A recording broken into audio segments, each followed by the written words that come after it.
happy for our players and our coaches, and just a great way to start the 2015 season.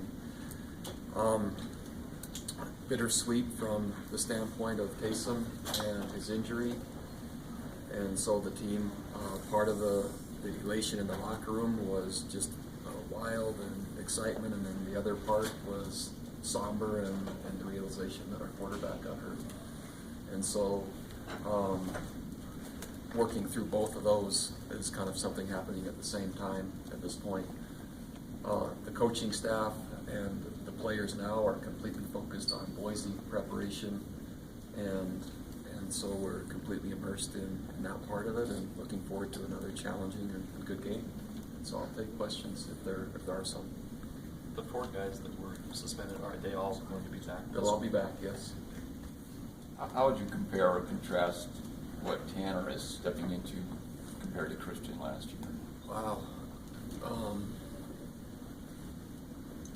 I think I'm not sure I can articulate that.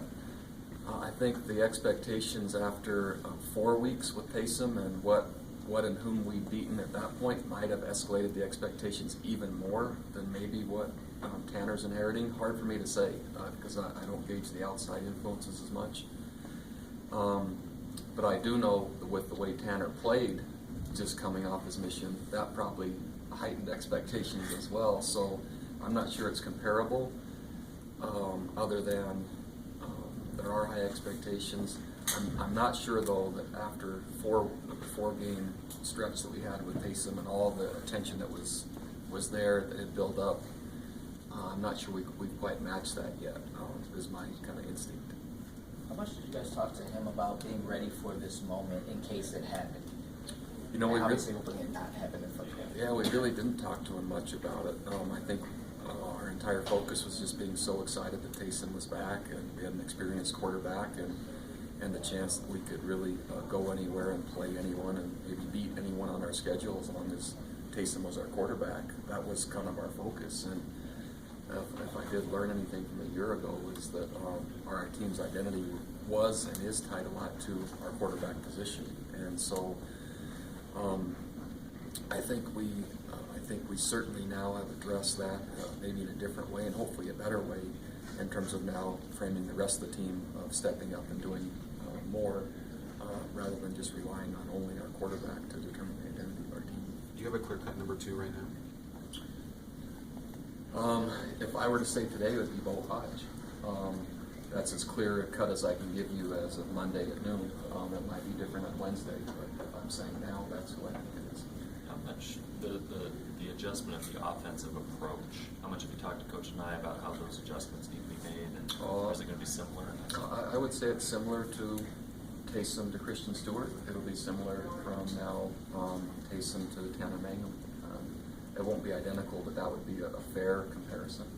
Are you confident that when Taysom went back in the game that he couldn't re-injure the injury, that it was already broken, so to speak? So the nature of the injury, and I've learned a lot more from when I just announced after the game, and I was a little premature with that, other than I was just kind of passing on what I was told.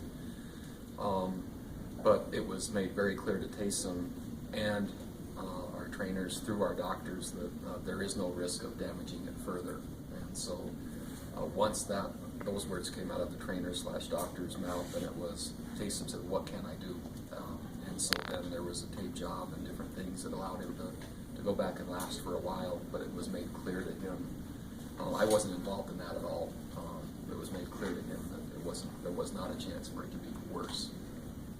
How important is it for the running game to step up more than it did against Nebraska? Well, I think it's going to be important for every part of the offense to step up more, and every part of the defense and every part of the special team.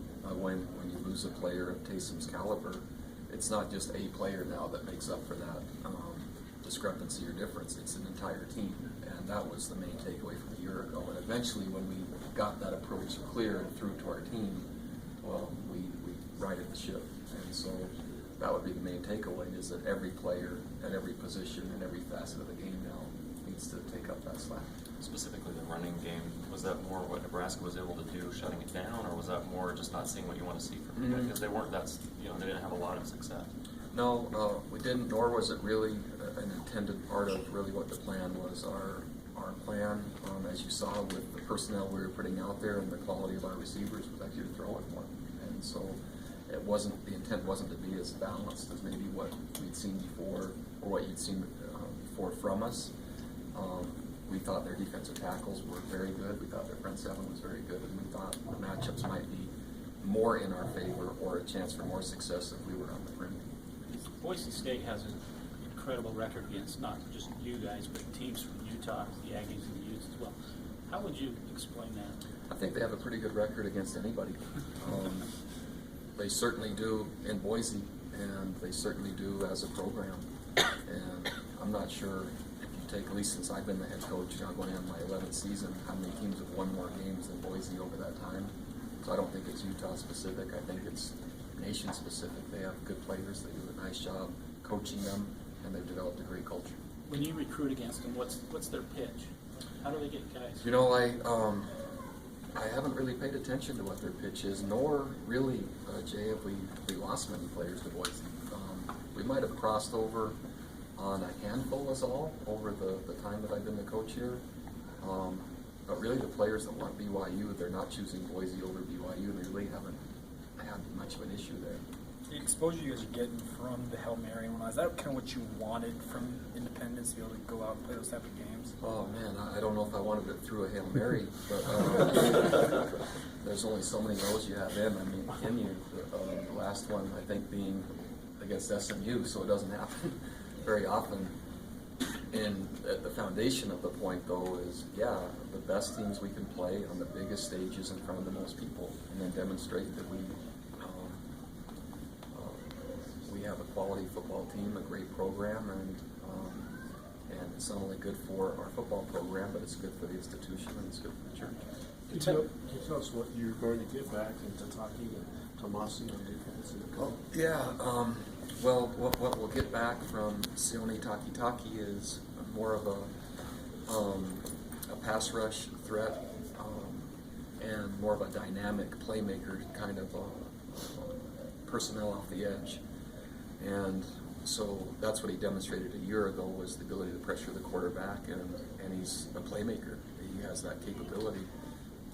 And in terms of Tomasi, same thing, a little bit more athleticism on the D-line, blend with some physical play, and so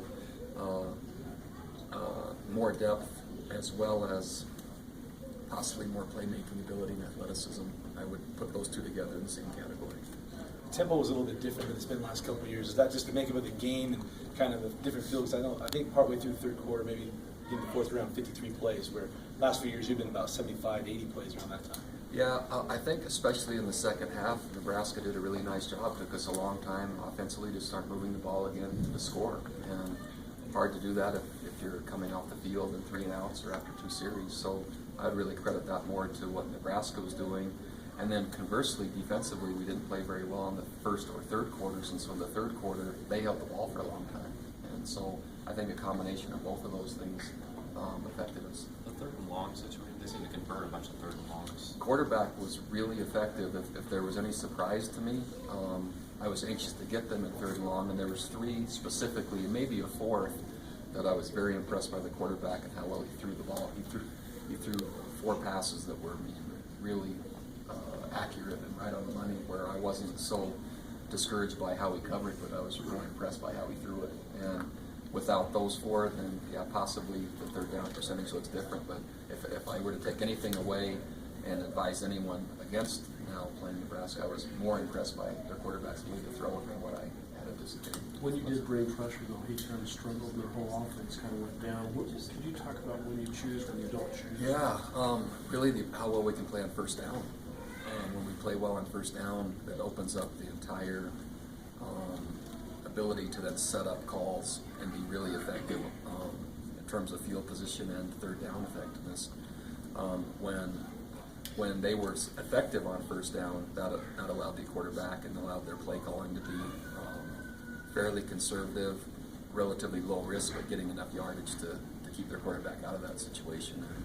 and I think that was by design on their part. Does the general familiarity with Boise State help you guys get a head start on preparing?